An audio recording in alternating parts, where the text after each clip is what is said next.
The Bengali টিউশনে তোমাদের সকলকে স্বাগত। আমি শুভময়।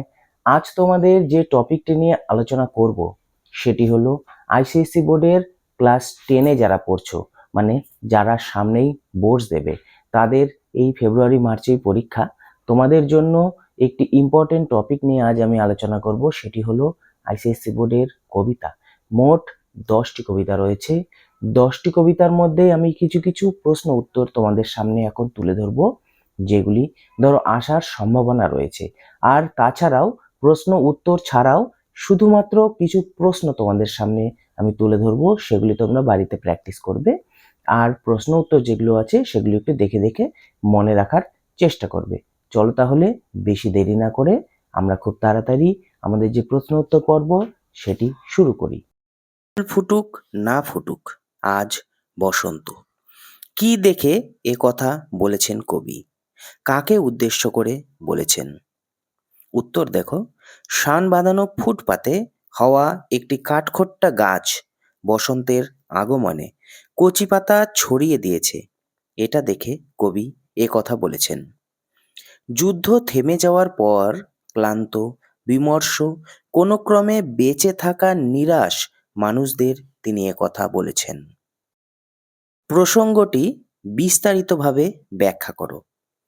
প্রসঙ্গ এখানে একটাই, যে বসন্ত আসবেই। বসন্তের আগমনকে আটকানো যায় না। শুকনো মৃতপ্রায় বুক চিরে সবুজ পাতারা বেরিয়ে আসে বসন্তে। ফুল না ফুটলেও বসন্ত আসে। হঠাৎ একটা গলির ধারে দাঁড়িয়ে থাকা কালো কুৎসিত একটা মেয়ের মনেও বসন্তের প্রজাপতির ছোঁয়ায় রোমান্টিজম জেগে ওঠে। কি সেই প্রসঙ্গেই উক্ত পংক্তিটি লিখিত হয়েছে। কবিতার সারমর্ম লেখো, মানে ফুল ফুটুক না ফুটুক এই যে কবিতাটি রয়েছে তার সারমর্ম লেখো। দেখো, বসন্তের আগমন, রুক্ষ শীত চলে যাওয়ার পরই সে আসবেই। ফুল যদি নাও ফোটে তবু বসন্ত নতুন প্রাণের আশা নিয়ে আসবেই। বসন্তের আগমনে রুক্ষ শুষ্ক গাছেও কচি কচি পাতা গজিয়েছে, যেন সে হাসছে।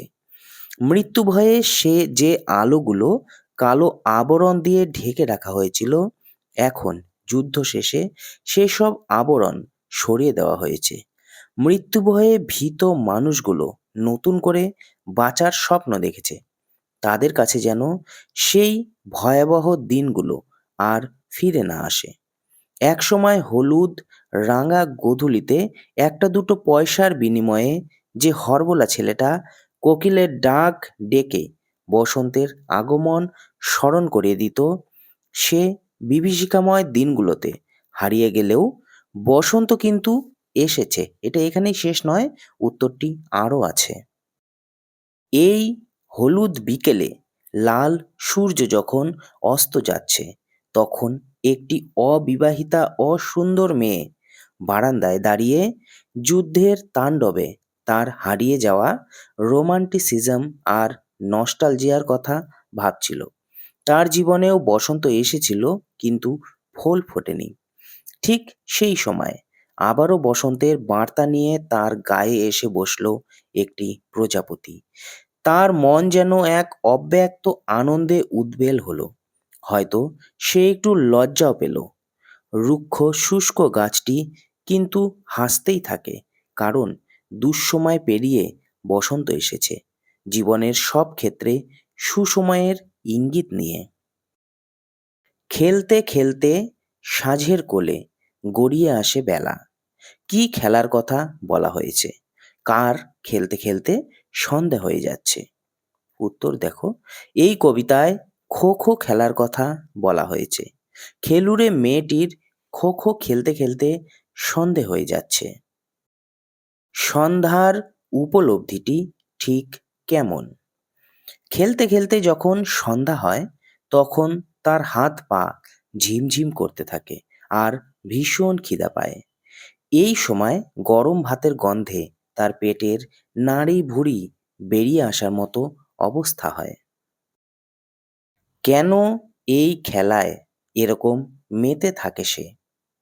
মেয়েটি এই খেলায় এরকম মেতে থাকে কারণ সে এই খেলাটিকে ভালোবাসে এবং দারিদ্র্যকে জয় করে একদিন এই খেলায় শ্রেষ্ঠত্ব লাভ করে বিশ্বজোড়া খ্যাতি অর্জন করতে চায়। জীবনের যে কোনো ক্ষেত্রেই শ্রেষ্ঠত্ব লাভের জন্য কঠিন অনুশীলনের প্রয়োজন। কার খুনে রাঙা? ঠুলি খুলে দেখো, প্রতি ইটে আছে লেখা। কে বলেছেন? কার উদ্দেশ্যে বলেছেন? কবি কাজী নজরুল ইসলাম বলেছেন এই কথা। উচ্চবিত্ত নৃশংস আত্মমগ্ন বাবু শ্রেণীর মানুষদের উদ্দেশ্যে কবি বলেছিলেন। কোন প্রসঙ্গে বলেছেন বিস্তারিত লেখো। একজন বাবু ট্রেনে ওঠার পরে একজন কুলিকে ধাক্কা দিয়ে নিচে ফেলে দিয়েছে। এই অমানবিক আচরণ দেখে কবির মন ভীষণ বিচলিত হয়েছে। তিনি সমস্ত উচ্চবিত্ত বাবু শ্রেণীর মানুষদের সামনে তাদের শোষণের ইতিহাস তুলে ধরতে চেয়েছেন। সেই প্রসঙ্গেই উক্ত বক্তব্যটি উঠে এসেছে। কবিতার সারমর্ম বিশ্লেষণ করো। কবিতার সারমর্ম হল উচ্চবিত্ত বাবু শ্রেণীর মানুষেরা নিচু শ্রেণীর মানুষকে চিরকাল পায়ের নিচে দলন করে এসেছে। তাদের তারা মানুষ মনে করেনি। নিজেরা রাজপ্রাসাদে থেকেছে, কিন্তু সেই সব প্রাসাদ ঐশ্বর্য যে নিচু তলার মানুষের রক্ত ঘাম দিয়েই নির্মাণ করা তা স্বীকার করেনি এবং তার সঠিক মূল্য দেয়নি। পরিশেষে কবি বলতে চেয়েছেন আজকে সে নিম্ন শ্রেণীর মানুষেরা সেই উচ্চ শ্রেণীর বিরুদ্ধে রুখে দাঁড়িয়েছে। তারাই এ সমাজের হাল ধরতে চেয়েছে। আমি শ্রেষ্ঠ, সবচেয়ে বড়। আমি কে? সে নিজেকে শ্রেষ্ঠ বলেছে কেন? আমি বলতে কবি মৃত্যুবহ পুষ্পকে উড্ডীয়মান বর্বর রাক্ষসকে বুঝিয়েছেন। যে যুদ্ধবাজরা পৃথিবীকে ধ্বংস করতে উন্মুখ, তাদের কথা লেখা হয়েছে এখানে। সে শ্রেষ্ঠ বলেছে নিজেকে কারণ তার অকল্পনীয় সমরাস্ত্রের দ্বারা সে সব কিছু ধ্বংস করে দিতে পারে, এমনটাই সে মনে করে। কি অবস্থায় সে এমন কথা বলেছে? বক্তা রক্ত পিপাসু সুন্দরকে হত্যা করতে বক্তার বাধে না, মানে এটা হচ্ছে বক্তা যেহেতু রক্ত পিপাসু তাই তার বাধে না। যুদ্ধবাজের দল শহরের পর শহর জ্বালিয়ে পুড়িয়ে দিতে পারে, ধ্বংসলীলায় মেতে উঠতে পারে। এই কুৎসিত অহং সর্বস্ব এবং ক্ষমতা সর্বস্ব মানসিকতা থেকেই সে এমন কথা বলেছে। এই বক্তব্যের মধ্য দিয়ে বক্তার কেমন চিত্র ফুটে ওঠে? বক্তা দ্বিতীয় বিশ্বযুদ্ধের এক দুর্বার অশুভ পশু শক্তি যে মানুষের শুভবুদ্ধি ও কল্যাণ চেতনার কণ্ঠ রোধ করেছিল, এই শক্তি গ্রাস করেছিল ভারতের সনাতন শান্তি চেতনা এবং শ্মশান সজ্জায় শায়িত করতে চেয়েছিল সমগ্র মানব সভ্যতাকে। শক্তির দম্ভ মহামারীর মতো পৃথিবীর দিকে দিকে বিস্তার লাভ করেছিল। মানুষের মর্মে ও মজ্জায়, সৃষ্টি ও বিকাশে, মানুষের জীবনের আনন্দ সুখ স্বাচ্ছন্দ্য স্বাভাবিক শক্তি সবই সে কেড়ে নিয়েছিল। রক্তপায়ী এই শক্তির উদ্ধত সঙ্গিনের কাছে মানুষের প্রাণের কোনো দাম ছিল না।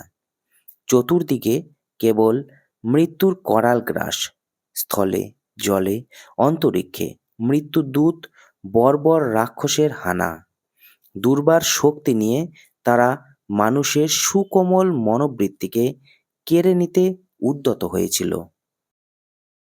মগ্ন হয়ে আত্ম মাঝে নিত্য আলোচন। কে এ কথা বলেছেন? কার উদ্দেশ্যে বলেছেন? উত্তর দেখো, কবি রবীন্দ্রনাথ ঠাকুর বলেছেন এই কথা। কবি নগর সভ্যতাকে উদ্দেশ্য তার সমালোচনা করে এই কথা বলেছেন। প্রসঙ্গ বিশ্লেষণ করো। কবি বলতে চেয়েছেন নগরের ইট কাঠ পাথরের বদ্ধ জীবন থেকে মানুষের মুক্তি চাই। তার মধ্যে অরণ্যের শান্তি নেই, সৌন্দর্য নেই, তপস্যা নেই, প্রকৃতি নেই। সেই প্রসঙ্গেই এই কথাটি উঠে এসেছে যে নগরে মানুষের কোনো আত্মানুসন্ধানও নেই। কবিতার সারমর্ম লেখো। কবি সেই পুরাকালের অরণ্যের শান্তি, অরণ্যের তপস্যা, মৌলিক প্রাকৃতিক পরিবেশকে ফিরে পেতে চান। কিন্তু নগরের যান্ত্রিক চরিত্র তা ফিরে পাওয়ার পথে বারবার বাধা হয়ে দাঁড়াচ্ছে। কবি পাথরের খাঁচার আড়ালে যে নিরাপদ জীবন, মহার্ঘ খাদ্য, সুদৃশ্য পোশাক, সুস্বাচ্ছন্দ্য তা সব পরিত্যাগ করতে চাইছেন।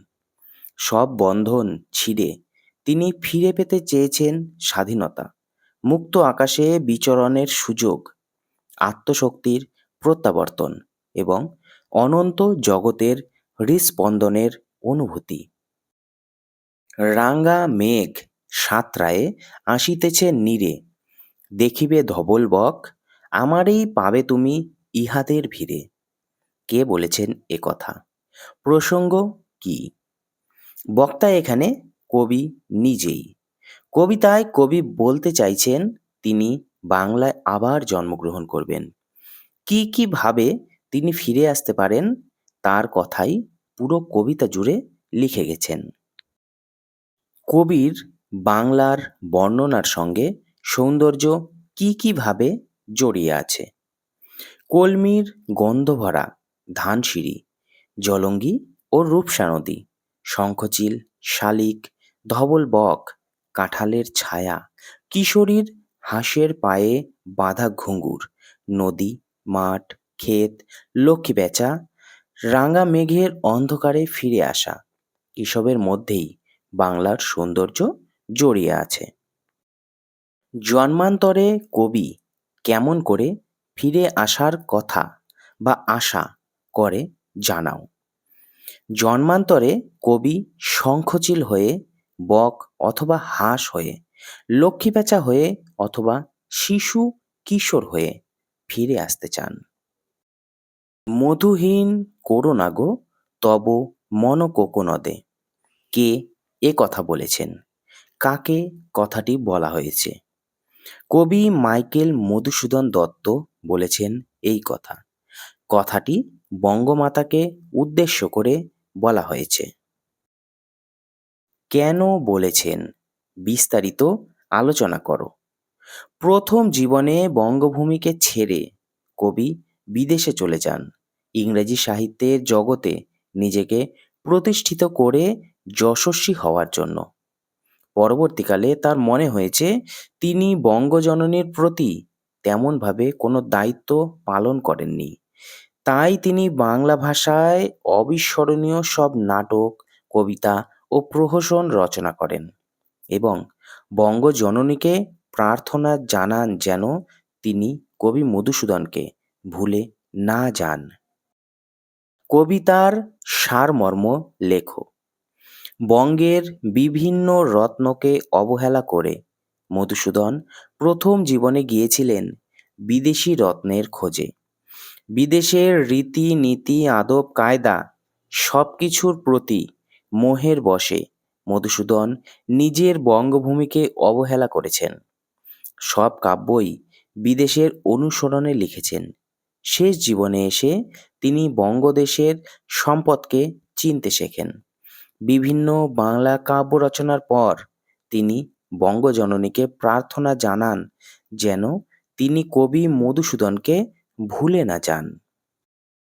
এমনি করে কি জগৎ জুড়িয়া মার খাবে দুর্বল? কোন ঘটনার প্রেক্ষিতে কবি এমন কথা লিখেছেন? দুর্বল কে? একজন বাবু একজন কুলিকে রেল থেকে নিচে ঠেলে ফেলে দিয়েছে।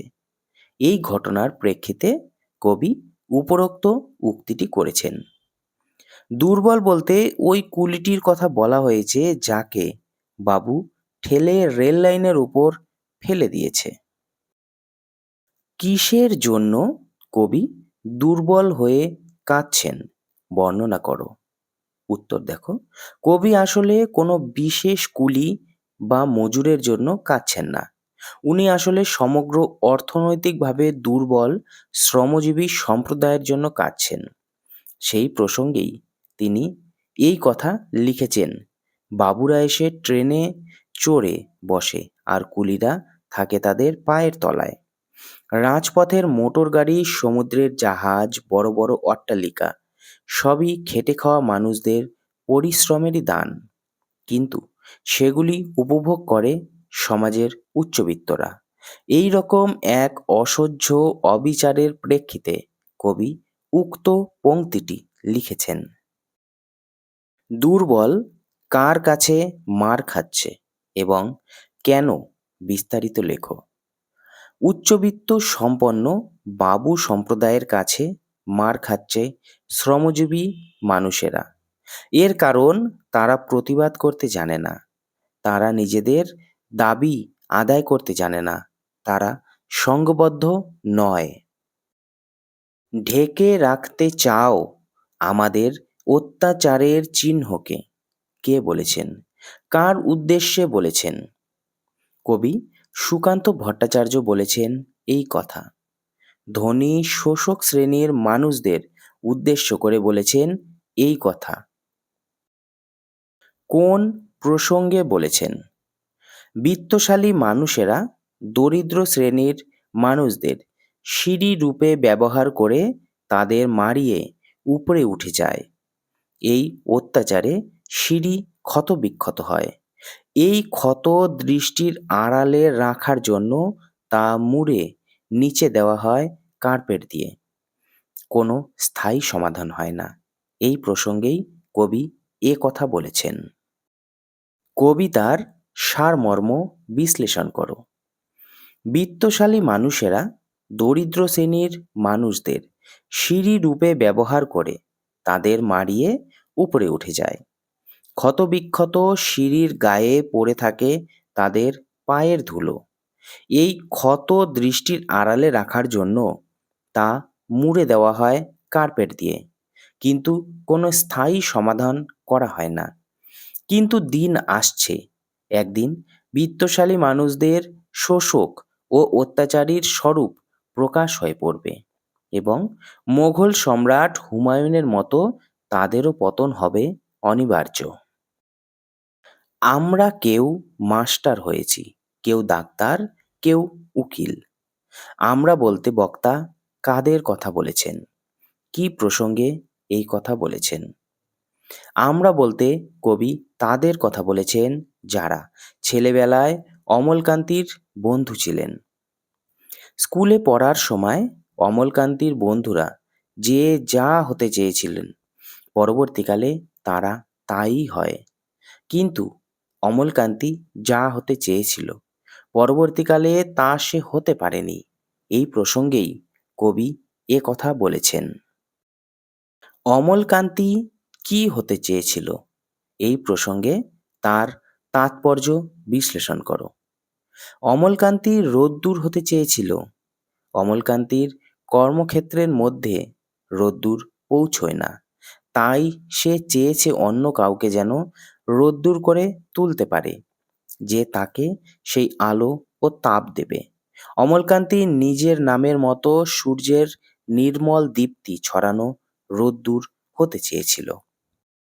অমলকান্তির পরিণতির আড়ালে আসলে কবির না বলা কোন কথা রয়ে গেছে কি? অমলকান্তির পরিণতি হলো যে সে সূর্যের আলো হয়ে উঠতে পারেনি, যা সে সবসময় হতে চেয়েছিল। কিন্তু কবিতায় কবির না বলা যে কথাটি রয়ে গেছে তা হলো, অমলকান্তি ছাপাখানার কর্মী হয়ে অন্ধকার ঘরে কাজ করে। সে নিজে সূর্যের আলো হয়ে উঠতে পারেনি ঠিকই, কিন্তু সে বই প্রকাশের মাধ্যমে সর্বদা মানুষকে সূর্যের আলো হয়ে ওঠার জন্য অনুপ্রাণিত করেছে। হে নবসভ্যতা, হে নিষ্ঠুর সর্বগ্রাসী, কি প্রসঙ্গে এই কথা বলা হয়েছে? এই কবিতা কি নগর সভ্যতার বিরোধী? নগর সভ্যতা কেড়ে নিয়েছে আমাদের সুকোমল মনোবৃত্তিগুলো। তার পরিবর্তে সে আমাদের দিয়েছে প্রাণহীন লোহা, কাঠ, পাথর, কংক্রিটের জঙ্গল। তাই এখানে নগর সভ্যতার বিরুদ্ধে এই কথা বলা হয়েছে। এই কবিতার নগর সভ্যতার ত্রুটিগুলো নগর সভ্যতার কাছেই তুলে ধরে তার বিচার চায়। সে সরাসরি অরণ্যে চলে যাওয়ার কথা বলে না, বরং অরণ্যের হৃদয় স্পন্দনকে নগরের কাছেই দাবি করে। তাই এই কবিতা ঠিক নগর সভ্যতার বিরোধী বলা যায় না, সমালোচক বলা যায়। নগর সভ্যতার ফলে কি কি ঘটেছে কবির মতে?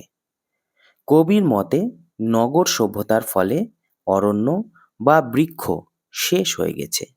তার পরিবর্তে লোহা, কাঠ, পাথর, কংক্রিটের জঙ্গল এসে জুটেছে চারপাশে। তপস্যার নিমিত্তে যে বনাঞ্চলটুকু ছিল তা আর নেই। গ্লানিহীন দিন, সন্ধ্যার স্নান, গোচারণ, গাছের ছালের পোশাক, পূর্ণ পরিবেশ, নিজের মাঝে মগ্ন হয়ে আত্ম আবিষ্কারের সকল সম্ভাবনাকেই নগর গ্রাস করেছে। কবি নগর সভ্যতার কাছে কি চাইছেন তা বিশ্লেষণ করো। কবি চাইছেন সেই অরণ্যের শান্তি, তপস্যার কৃচ্ছ সাধনা, স্বাধীনতা, প্রাকৃতিক জীবন, যে জীবনে আছে পাখির মতো ডানা মেলে বেঁচে থাকার আনন্দ, প্রাণ ভরে শুদ্ধ বাতাস নেওয়ার আনন্দ, নিজের বুকে নিজের শক্তি ফিরে পাওয়ার আনন্দ, যেখানে আছে প্রাণে এই অনন্ত জগতের হৃদয় স্পন্দনকে ফিরে পেতে চাওয়ার বাসনা, এ সবই যেন কবি ফিরে পেতে চান। উন্মত্ত জন্তুর মুখে জীবনের সোনার হরিণ। কে বলেছেন? কার উদ্দেশ্যে বলেছেন? কবি বুদ্ধদেব বসু বলেছেন এই কথা। রবীন্দ্রনাথের উদ্দেশ্যে এই কথা বলেছেন কবি। কোন প্রসঙ্গে বক্তা উক্তিটি করেছেন? ক্ষমতালোভী স্বৈরাচারী পশুশক্তি শান্তিপ্রিয় মানুষদের জীবন দুর্বিষহ করে তুলেছে। সমস্ত সৌন্দর্য, সমস্ত সুকোমল মনোবৃত্তিকে ছিন্ন ভিন্ন করতে তারা উদ্যত। সেই প্রসঙ্গেই কবি এই উক্তি করেছেন। এই পংক্তিটির তাৎপর্য সহ কবিতার মূল কথাগুলো বর্ণনা করো। কবি রবীন্দ্রনাথকে স্মরণ করেছেন যখন দ্বিতীয় বিশ্বযুদ্ধের ভয়াবহ পরিপ্রেক্ষিতে, যখন ভারতের তথা সারা বিশ্বের মানব সভ্যতা যেন মহামারীর আক্রমণে শ্মশান শয্যায় শায়িত।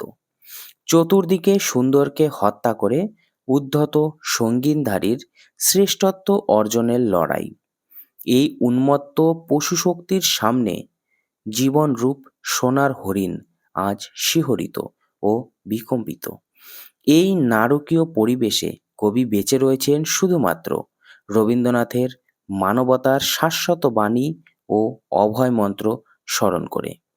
কবি বিশ্বাস করেন যে জীবনের জয় সুনিশ্চিত, শাশ্বত সত্যের জয় অবধারিত। রবীন্দ্রনাথের আদর্শের প্রেরণায় ভারতবাসী এই সংকট ও বিপর্যয় অবশ্যই কাটিয়ে উঠবে। স্কুলে আমরা একসঙ্গে পড়তাম। কে বলেছে একথা? আমরা কারা? কবি নীরেন্দ্রনাথ চক্রবর্তী বলেছেন একথা। কবি এখানে বক্তা। আমরা বলতে কবির বন্ধুদের কথা বলা হয়েছে। কোন প্রসঙ্গে এ কথা বলা হয়েছে? কবি ও কবির ছেলেবেলার বন্ধুরা যে যা হতে চেয়েছিল, পরবর্তী জীবনে তারা তাই হয়েছিল, কিন্তু অমলকান্তি রোদ্দুর হতে চেয়ে হতে পারল না। কবিতার সারমর্ম লেখো। অমলকান্তি কবির স্কুলের বন্ধু। সে পড়াশোনায় তেমন ভালো ছিল না। সে প্রায়ই দেরিতে স্কুলে আসতো এবং তার ক্লাসের পড়া বলতে পারত না। সে সব সময় জানলার বাইরে তাকিয়ে থাকতো এই অবস্থায় তাকে দেখে সবারই খুব দুঃখ হতো। বন্ধুদের মধ্যে কেউ শিক্ষক, কেউ ডাক্তার, কেউ আইনজীবী ইত্যাদি হতে চেয়েছিল এবং হয়েও ছিল। কিন্তু অমলকান্তি চেয়েছিল লাজুক, মৃদু হাস্যময়, নির্মল রৌদ্র হতে। বন্ধুরা মনে করে অমলকান্তির ইচ্ছা পূরণ হয়নি। সে প্রিন্টিং প্রেসের একটি অন্ধকার ঘরে কাজ করে এবং মাঝে মাঝে বন্ধুর সাথে চা খেতে ও আড্ডা দিতে আসে। অমলকান্তি প্রেসের কর্মী হয়ে বই প্রকাশের মাধ্যমে সর্বদা মানুষকে রোদ্দুর হয়ে ওঠার জন্য অনুপ্রাণিত করেছে। আবার আসিব আমি বাংলার নদী, মাঠ, ক্ষেত ভালোবেসে। কে বলেছেন এই কথা? তিনি কোথায় ফিরে আসতে চান? এই কথা কবি নিজেই বলেছেন। কবি তার জন্মভূমিতেই ফিরে আসতে চান। কোন প্রসঙ্গে বলেছেন?